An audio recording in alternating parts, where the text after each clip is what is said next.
Voilà, nous sommes de retour sur le plateau de C'est Midi. Eh bien, avec Nessie aujourd'hui, nous allons découvrir ou redécouvrir un minéral qui détient de multiples fonctions.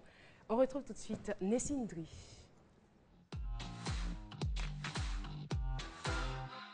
Nessie Ndri, il s'agit bien sûr du magnésium. Voilà. Caroline a planté le décor. Le magnésium est le 4e minéral le plus répandu dans l'organisme. Il intervient dans le bon fonctionnement des systèmes musculaires et nerveux, dans la production d'énergie, dans la santé immunitaire et la santé osseuse. Nous avons avec nous aujourd'hui notre docteur Bob Willa, cellulologue, qui nous donne de plus amples informations sur la question. On y va. Action importante sur les globules blancs, microphages, qui constituent la première ligne de défense en cas d'attaque virale. Donc, le magnésium est utile, c'est un anti-stress, c'est également un élément qui renforce le système immunitaire et puis il stimule l'organisme aux actions physiques, aux actions intellectuelles intenses et aux activités sexuelles. Voilà. Et donc permet d'éviter des situations comme les crampes, permet également d'éviter le blanchiment précoce des cheveux. Sachez qu'une carence en magnésium fait que le corps est jeune. Voilà. Le cellulologue. Voilà, donc il a dit, une carence en magnésium fait que le corps est jeune, mais l'apparence est plus vieille. Par exemple, il y en a des personnes qui sont jeunes mais qui ont des cheveux blancs. C'est une carence en magnésium. Ah, c'est pas parfum? Non, c'est une carence en magnésium. C'est pas parfum si ta tête là, c'est ça qui fait haut. Non, non, et on a les dents qui s'arrachent vite. Donc imagine un jeune qui n'a pas de dents, qui a des cheveux blancs, voilà. Donc le manque de magnésium. Mais concernant les cheveux blancs, justement, généralement ici en Afrique, on dit ah mais ce gars-là, il aura beaucoup d'argent. Ah, c'est le manque de magnésium, simplement. Il y a des personnes aussi qui ont des cheveux blancs mais qui en ont bref. Qui ont le magnésium. Donc le manque de magnésium peut avoir de nombreuses répercussions sur notre santé, telles que la fragilité de nos os et de nos dents. On a des personnes qui sont très susceptibles, hein, dès qu'il y a un petit mouvement brusque, elles ont les os fragilisés, même les dents également qui se fragilisent. C'est le manque de magnésium. Le magnésium est non seulement bon pour le physique, mais également pour le mental. Un déficit en magnésium peut contribuer à un sentiment de fatigue excessif. Il y a des personnes qui sont tout le temps fatiguées, tout le temps stressées. C'est également dû au manque de magnésium. Mais où est-ce qu'on peut trouver donc le magnésium? Voilà, tout simplement dans notre alimentation. Dans notre alimentation, on a des sources de magnésium. On a la nourriture, pardon, l'alimentation qui est riche en magnésium. On a par exemple dans le cacao et le chocolat. Voilà, le chocolat est riche en magnésium. Voilà, le chocolat est riche en magnésium. Le café instantané également. Les oléagineux, les noix. Voilà, tout simplement. Les noix, les amandes, les noix. Voilà. Voilà. On a également les produits céréaliers. On a le gingembre, on a les légumes à feuilles vertes foncées et la banane plantain. Le magnésium, là, c'est quelle couleur? C'est magnésium. Magnésium, c'est, comment on appelle ça même? Un peu comme le fer. La couleur argentée. Argentée, voilà, merci. C'est argenté. Ça se représente comme ça, mais dans l'organisme, voilà. Justement, j'allais dire, dans les différents aliments, on le voit. Généralement, quand on met le corps humain, quand on voit la teneur en magnésium, c'est représenté de façon argentée. Voilà. On a également certaines eaux minérales qui sont très riches en magnésium. Donc, pour dire tout simplement que si on a une alimentation variée et équilibrée, on n'aura pas de problème en magnésium. La preuve, tous ces aliments que j'ai cités là sont très diversifiés. Mais si malgré tout, vous ressentez des carences, vous ressentez des manques, c'est-à-dire que vous sentez toujours que vos os sont fragilisés, vous sentez tout le temps stressé, tout le temps fatigué, consultez un médecin qui va vous prescrire des compléments. Tout simplement. Donc, si on comprend bien, ceux qui, chaque fois, quand ils finissent de manger un peu, avec sa camarade, ils disent, allez se reposer un peu là, c'est manque de magnésium. Ils aiment se reposer, c'est tout fatigué. Docteur Philo. Non, c'est le général ou le colonel aujourd'hui? Oh non, c'est le général. Voilà, le général, Philo. Mais toi, tu consommes beaucoup le magnésium, non? Oh oui. C'est pourquoi tu n'es jamais stressé? Parce que ton gars, il a dit que ça dissipe le stress. Tu veux sourire. Merci. Si je comprends bien, oui, toutes les personnes qui ont des crampes musculaires, automatiquement, Pas un manque de magnésium. pas tout le temps, mais le manque de magnésium peut causer des crampes musculaires. Voilà. Les crampes peuvent venir d'autres choses, mais généralement du manque de Ça ne magnésium. fait pas grossir? Non. Tu veux Parce que grossir tout ça en fait, encore. je garde la ligne. Donc. Tu manques de magnésium? Tu gardes la ligne, hein. Le magnésium aussi peut guérir beaucoup de choses. On va voir ça la semaine prochaine. Ça peut également aider à lutter contre le cancer et certaines maladies. Donc, on verra tout ça la semaine prochaine. D'accord. Mais en même temps, il faut dire que l'apport excessif peut causer des troubles Forcément, au niveau forcément, du en transit excès. intestinal. Mhm. Voilà. Alors, mesdames et messieurs, vous êtes toujours assis. Merci beaucoup. On applaudit bien fort. Merci Ingrid. Alors, je vais vous présenter une vidéo. Eh bien, cette vidéo, je vais dire qu'à l'époque, elle a vraiment fait sensation parce que c'est une vidéo qui valorisait en quelque sorte les attraits touristiques de la Côte d'Ivoire. Donc l'auteur de cette vidéo aurait pu être même nommé ambassadeur du tourisme. Mesdames et messieurs, on regarde ensemble et vous saurez de qui je parle.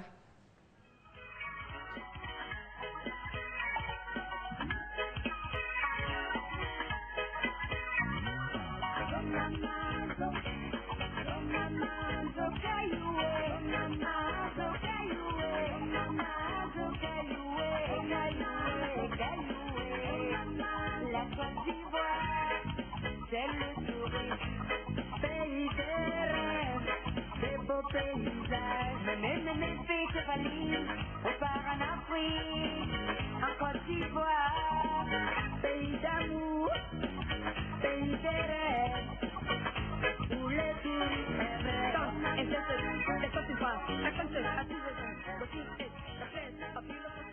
Il s'appelle Aka Suleiman Traoré à l'état civil. Eh bien, son nom d'artiste, c'est Solo Djagout.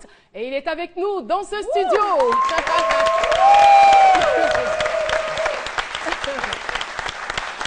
Solo Djagout. Merci de vous installer. Bonjour Caroline. Bonjour, Solo Djagout. Toujours la boule à zéro. Ah, toujours la boule Oui. à zéro. Jamais si ça te Et le légendaire Blackman. Oui, le lance-pierre. C'est le Ah, d'accord. Ça ne me lance-pierre. quitte jamais C'est parce que... le lance-pierre. Ah oui, le lance-pierre, ça ne me quitte jamais parce que c'est plus qu'une histoire. Je peux voir. C'est quoi l'histoire? Eh ben, l'histoire d'abord, c'est que, vous savez, c'est un instrument De chasse.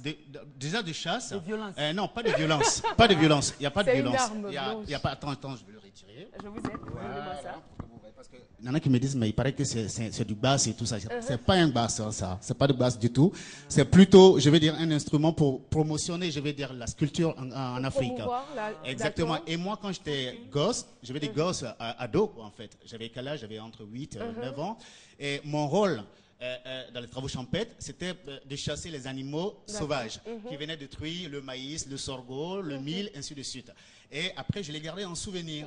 Et aussi, c'est aussi une façon de promotionner, je veux dire, notre sculpture. D'accord. Alors, par rapport à la vidéo qu'on vient de voir, Oui. qu'est-ce que ça vous fait avec du recul quand vous regardez la Wow, vidéo? ça aussi, c'est une belle histoire. Et j'étais en tournée je crois, à cette époque-là. Et on venait de sortir. Moi, Solo Djagout, je ne veux pas me battre, qui marchait très bien. Et j'étais en tournée nationale. Après l'étape de l'ouest, l'est, on était au nord, précisément à Korogo.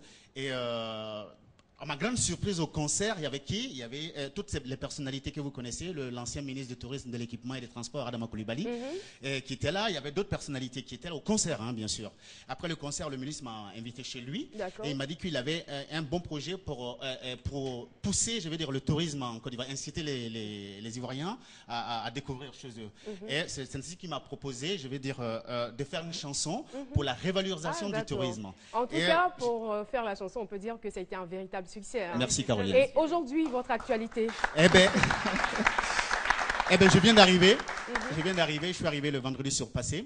Et je suis toujours en France. Et Ah, vous d'accord. savez, c'était la période des festivals. Eh ben, j'étais à Nuremberg. Nuremberg, c'est quand même l'Allemagne, où nous avons un très grand festival qui s'appelle Africa Festival. Ok. Et ce qui est fort, c'est que ce festival est organisé depuis 8 ans par un jeune Ivoirien qu'on appelle Abbas Ewing, que vous ne connaissez pas certainement en Côte d'Ivoire, mais je me permets Le de nom, le dire. oui, le nom. Abbas Ewing, parce qu'en fait, il a utilisé le nom Abbas, oui, mais le Wing, quand même, ça fait américain. C'est ce que je lui ai dit. Alors, il m'a invité à ce festival. Ce festival, quand même, réunit plus de 350 000 visiteurs. Et Et ça se passe même à Lüneburg. Lüneburg, c'est quand même la ville mythique quand même en Allemagne. Hein. C'était là où vivait Hitler quand même. Hein. Okay. Et j'ai eu l'occasion d'aller voir son château. J'ai eu l'occasion, on m'a fait visiter pas mal de choses. C'était super. Et après, bon, voilà. Il y a un album en cours, non? Oui, si. Nous avons fini le dernier album. Qui sort, que vous savez comment ça se passe là-bas, c'est tout un plan, c'est des planning et tout ça. Et nous sortons l'année prochaine le prochain album. Mais pour l'instant, on tourne énormément avec le best-of qui est sorti il y a quelques. En fait, il y a une année, quoi, en fait. Merci beaucoup. En tout cas, moi, je suis ravi de vous voir. Et puis.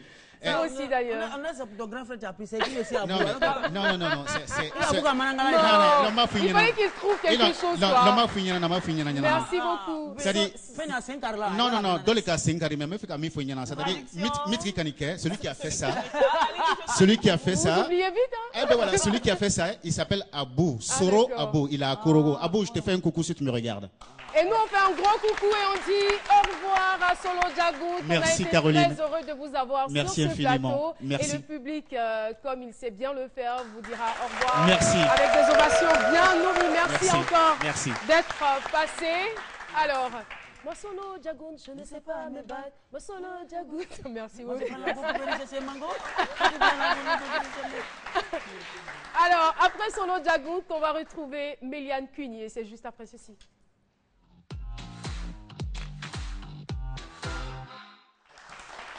Méliane Cugny.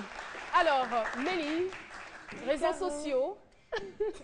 Aujourd'hui, qu'est-ce qu'il y a? Je dis toujours réseaux sociaux. Toujours. Elle fait TIC aussi. Hein. Je fais application. Bon, tu sais, tu es arrivé au c'est ordinateur. Ok, on y va. Aujourd'hui, on va parler de la nuit du mapping. Le mapping, c'est cartographier des zones pour permettre à des personnes de se retrouver. Ah d'accord, map. Oui, map comme la carte, mapping. Donc, on identifie ces zones, on cartographie ces zones. Et cela est fait avec OpenStreetMap. Et il y a eu la nuit... Mais je veux dire, avant d'aller plus loin, quel est l'intérêt de cartographier les zones? C'est d'abord c'était dans l'optique humanitaire, permettre aux médecins d'identifier des zones, parce que c'était fait pour, on appelait ça Map for Ebola, un projet Map for Ebola, identifier des maisons, des endroits, des bâtiments, parce que c'est pas facile de retrouver, ils n'ont pas l'habitude de chez nous ici. Donc quand tu le dis, je vais dans tel quartier, c'est un peu difficile. Donc comment contribuer, comment nous pouvons contribuer à identifier tous ces bâtiments-là. Donc c'est pour ça qu'on a fait la nuit du mapping. Et à cette nuit, nous avons eu des Béninois, des Burkinabés, des Togolais, des Sénégalais qui ont participé à cette opération. Et là, c'était ici en Côte d'Ivoire. Oui, c'était ici en Côte d'Ivoire, quelque part à Tréjuif. Et là, je peux même me permettre de saluer M. Nicolas Chavannes qu'on voit à l'écran. C'est pas ton petit ami, hein, non? Non, non, non. Non, c'était juste une question. Hein. On est en train de travailler, Caroline. Non, je posais juste une question. Photo, si c'était juste pour le travail. Voilà, on est en train de travailler. Il faut non, elle est en train de montrer qu'ils étaient juste en séance de travail. Voilà, on est en séance de travail, il ne faut rien chercher. Tu es plaqué là pour travailler là. Tu as vu comment elle est plaquée? D'accord, on évolue. Et cette opération, c'était pour le Libéria. Parce qu'en ce moment, la crise d'Ebola sévit en ce moment dans ce pays. Donc, il faut permettre à tous ceux qui sont dans l'humanitaire d'identifier des bâtiments. Et ça a été fait ici aussi pour former des jeunes Ivoiriens. Au cas où ça arrive dans notre pays, ce qu'on ne souhaite pas du tout. Jamais. Alors là, jamais. Alors, on va dire du bois. Je veux même toucher du fer. Non, tout ça. Tu as du bois. Voilà, il y a c'est bois. Pas gentil. Docteur Philou, est ton bois. Ton bois. Tu as raison.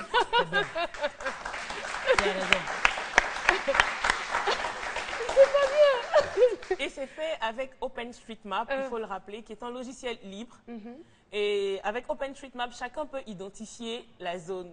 Mais si par exemple, tu peux identifier ton domicile, tu peux identifier les bâtiments qui sont aux alentours, tu peux donner même, il y a telle boutique, il y a tel magasin. Et quand c'est fait ainsi, ça permet à toutes ces personnes-là, aux personnes humanitaires, d'intervenir facilement. D'accord, s'il y a un Donc, problème. s'il y a un problème, automatiquement, ils ont la carte et ils donnent, ils ont ta position GPS. Mais qui a accès à ces informations? Qui a accès à OpenStreetMap? Parce que c'est sur Internet, non? Oui. C'est sur Internet, donc votre localisation est mise à disposition, est Non, mais accessible tu à ne tous. mets pas tu ne dis pas c'est ma maison, tu identifies juste le bâtiment. Genre dans ce bâtiment que je vous indique, il y a un malade, il y a un cas malade, suspect. il y a un cas suspect. Et lui, avec le satellite et la carte, il arrive facilement à accéder Parce à... qu'aujourd'hui, avec les arnaqueurs, il faut s'attendre à Non, tout. hein. et dans tous les... on ne sait pas que c'est ta maison. On Ok. sait juste... Là, c'est plus clair. Il faut juste renseigner. Là, par exemple, on est en train d'identifier tous les bâtiments de la zone. Donc, on sait qu'il y a des appartements, il y a des immeubles, un peu sur OpenStreetMap pour faciliter l'action. Et ça a été fait aussi en Haïti. C'est ce qui a permis de pallier facilement à la crise pendant... La crise, de pallier la crise. Merci. Pallier à la crise. Non, non, de pallier la crise. De pallier la crise. Ah, excusez, c'est pas grave. Non, ça arrive. Mais ça va aider les pompiers aussi. Oui, ça va aider aussi les pompiers. Parce que nos zones ne sont pas répertoriées. Bien sûr, en ce moment, avec Google Maps, on n'a pas toutes les zones. Google Maps n'en parle pas. Moi, quand je suis chez moi, on me dit que je suis à Bogotá, alors que je suis très loin de là-bas. Donc, va sur OpenStreetMap, Voilà. renseigne les données, renseigne ton bâtiment, renseigne ta maison, et puis c'est facile. Comment on Mais ça, fait? c'est pas piège. Le process, on va le faire lundi prochain, mais il faut s'identifier, il faut se créer un compte, et tu identifies les différents bâtiments. D'accord, merci. Mais pourquoi c'est en anglais même? Mapping, ça peut dire en français karting. Merci beaucoup. On applaudit très fort Méliane Curie. Et je rappelle qu'on a avec nous des danseurs d'Abissa qui se signalent déjà. Qui se signalent encore une fois. Ça, c'est chez Méliane, ça. Oui, C'est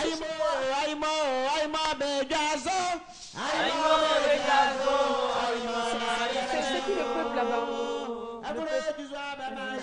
Nzima, c'est le peuple Nzima. Apollo.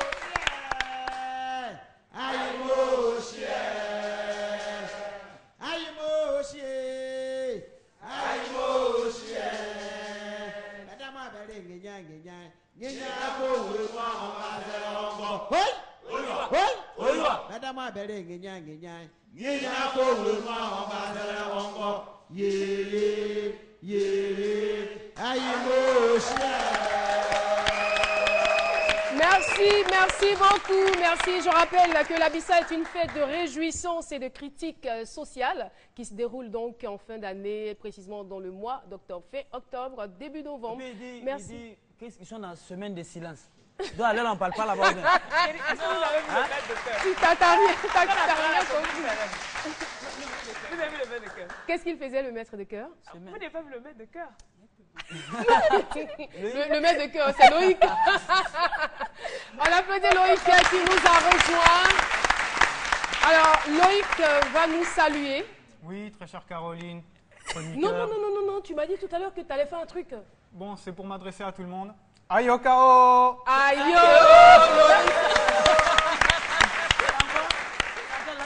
embêté. Ah, Ayokao. Ayokao! Ayuka. Ayuka, le BT, c'est Ayuka. Je vais me tourner vers mes sources. Ok, alors Loïc, avec toi aujourd'hui, on va parler de sport extrême. Sport extrême. Et c'est tout de suite.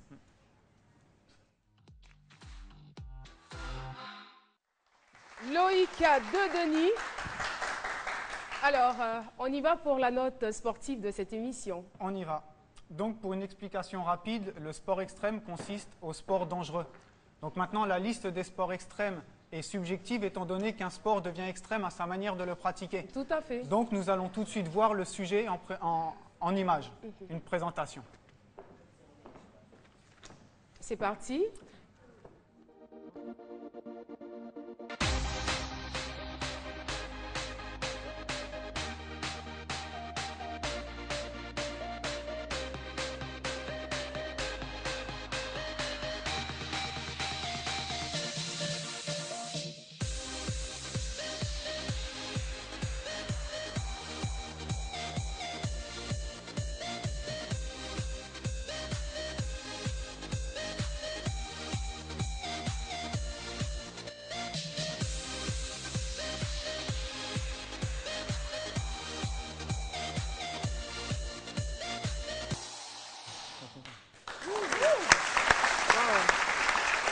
Voilà, c'était pour présenter un peu le sujet. Moi, je ne sais pas si j'aurai le courage de faire ça. Non, moi, personnellement, je ne fais pas ce sport.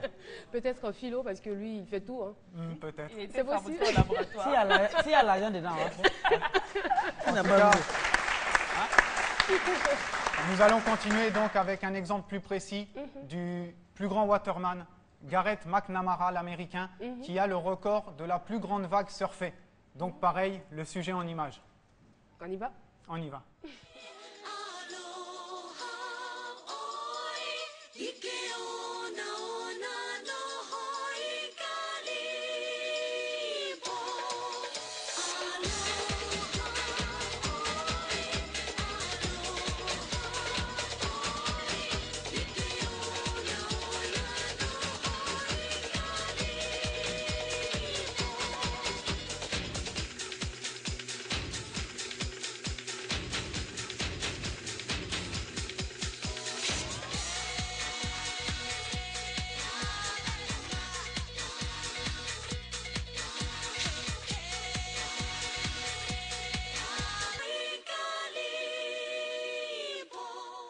Oui. Donc la vague surfée a été estimée à 29 mètres. Pardon? 29 mètres, la vague. L'estimation de la vague, 29 mètres. Wow. Ça doit Ouais, être ouais, bien ouais. payé, ça. Ça fait un mur d'eau. Ça bien payé. Ah non, mais c'est pas chouchou, hein. Ah non, mais Les sinon- gens, ils sinon le font. pourquoi? Généralement, je veux dire que les gens qui sont à la recherche de sensations fortes, ils le font juste pour le plaisir. L'argent, ça vient après. D'accord. Voilà, ils vivent leur passion. D'accord. Vraiment. Faut vraiment vivre de sa passion. Et donc, pour terminer, le dernier sujet, c'est du base jump. Donc, c'est un sport qui consiste à sauter depuis un point fixe, à sauter en parachute, donc soit depuis un immeuble, un pont ou une falaise. Donc, pareil, le sujet en image une fois de plus. On y va.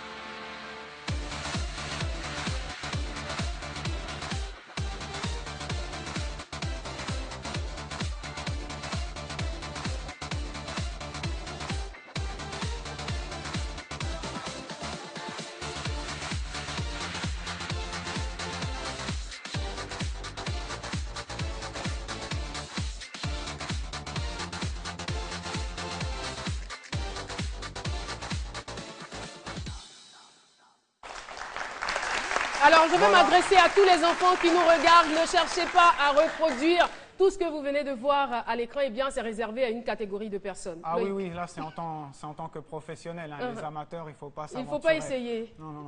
Merci beaucoup. Alors, Loïc, Nessie, Méliane, Docteur Philo, je vous remercie. Et je remercie ce charmant public qui a été là avec nous. L'émission est terminée. Et s'il vous plaît, les élèves et étudiants, allez au cours. La rediffusion, c'est pour 23h30. Ne séchez pas les cours pour ce midi, s'il vous plaît, de grâce. Merci de nous avoir suivis. Rendez-vous demain à 12h pour un autre numéro.